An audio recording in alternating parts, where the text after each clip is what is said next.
उषा और अनिरुद्ध, पाताल लोक से शुरू हुई प्रेम कहानी।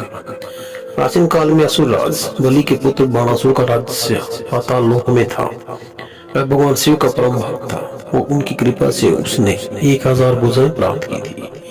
बाणासुर की एक परम सुंदर कोमल हृदय वाली पुत्री थी जिसका नाम उषा था। स्वप्न में मिले अनिरुद्ध। एक दिन उषा ने स्वप्न में एक अज्ञात युवक को देखा। उसे देखते ही उसने उसके प्रति आकर्षित हो गई। जब वह जागी तो उसका मन उस युवक के विचारों में डूबा रहा।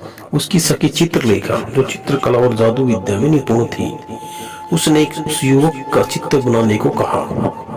उषा ने इस युवक के लक्षणों का वर्णन किया और चित्रलेखा ने उसे हूबहू चित्रित कर दिया।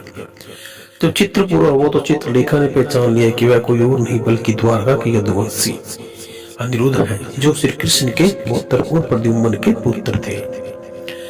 उषा के प्रेम की तीव्रता देखकर चित्रलेखा ने अपनी योग शक्ति से अनिरुद्ध को द्वारका से पाताल लोक में लाकर उषा के महल में पहुंचा दिया।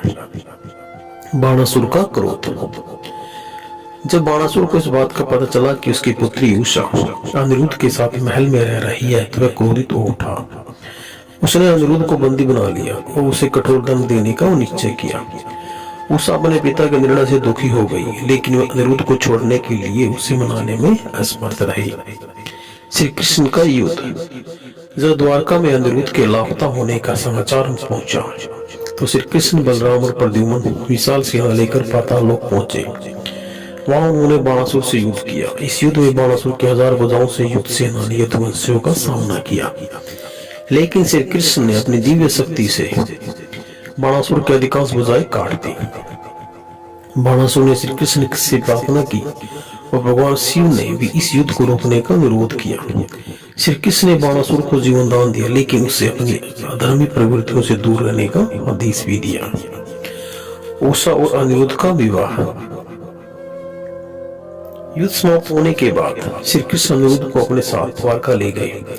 बाणासुर ने अपनी पुत्री उषा को भी उसके साथ भेज दिया। द्वारका में विधिवत रूप से उषा अनिरुद्ध का विवाह संपन्न हुआ और वे दोनों सुखपूर्वक जीवन व्यतीत करने लगे। शिक्षा। उषा और अनिरुद्ध की प्रेम कहानियां सिखाती है कि सच्चा प्रेम किसी भी कठिनाई को पार कर सकता है।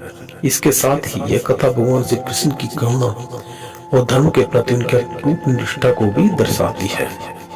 तो जानकारी कैसी लगी दोस्तों, प्लीज मेरे चैनल को लाइक शेयर सब्सक्राइब जरूर कीजिए। आपका बहुत बहुत धन्यवाद।